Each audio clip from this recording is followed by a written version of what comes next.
University అంటే పెద్ద చదువుల బడే కాదు, ఉద్యమాలకు పోరాటాలకు హక్కుల కొట్లాటలకు తొవ్వ చూపేది కూడా. చదువుల కోసం హాస్టళ్ల సౌలతుల కోసమే కాకుండా పబ్లిక్ కు జరిగే మంచి చెడ్డల మీద సుత మరలబడే జాగా. ఆడికెళ్ళొచ్చి పెద్ద పెద్ద కొలువులు చేసేటోళ్ళు ఎందరో ఉన్నారు. సమస్యల మీద కొట్లాడిన రోహిత్ వేమ్ల నడుమిట్లనే కాలం చేసిండు. ఇంటోళ్లకు అదే పెద్ద కష్టం అంటే వాళ్ళ కులమే కాదనుడు ఇంకో కష్టం. న్యాయం కోసం ఏండ్లకేండ్లు పోరాడుతుంది తల్లి. రోహిత్ వేముల కేసు మళ్ళా ఓపెన్ కాబోతుంది. అసలు దళితుడే కాదని పోలీసులు రిపోర్ట్ ఇచ్చే వరకు రోహిత్ అన్నోళ్ళ తల్లి సీదా సీఎం సార్ను కలిసింది. అలా ఏం జరిగింది, ఎట్లా జరిగింది మొత్తం చెప్తే అయితే ఫస్ట్ కాంచెల్లి ఎంక్వైరీ చేపిస్తా అని మాట ఇచ్చిండు.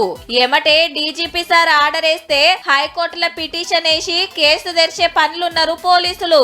మేము దళితులుగా పుట్టటమేమో అదే మేము చేసిన తప్పు. 8 ఏళ్ల కిందట Hyderabad central university hostel room లా ఉరి పెట్టుకొని పానం తీసుకుంటూ PhD research scholar Rohith Vemula విద్యార్థి సమస్యల మీద ప్రశ్నిస్తే వీసీ సస్పెండ్ చేసిండు.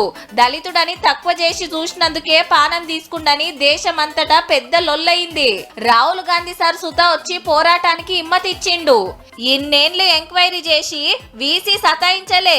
రోహిత్ వేముల అసలు దళితుడే కాదు, అది బయటపడుతుందనే భయంతోటే ఊరి పెట్టుకుండని నిన్న హైకోర్టుకు రిపోర్ట్ ఇచ్చి కేసు మూసేసిండ్రు పోలీసులు.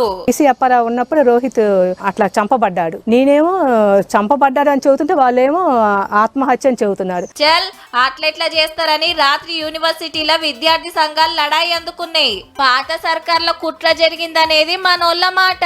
వాళ్ళు ఏది చెప్పారో 60 పేజీల రిపోర్ట్లో అది మాత్రమే రాసింది కానీ ఇన్వెస్టిగేషన్ అనేది జరగలేదు. అసలు అబ్బాయి వ్యక్తిగతంగా ఎందుకు చనిపోతాడు? నా బిడ్డను దళితుడే కాదంటుండ్రు, ఇక మీరే న్యాయం చేయాలని రోహిత్ అన్నోళ్ళ అమ్మ పొద్దుగాల సీఎం సార్ను కలిస్తే కేసును మొదటికెళ్లి మళ్ళా ఎంక్వైరీ చేయబోతున్నట్టు.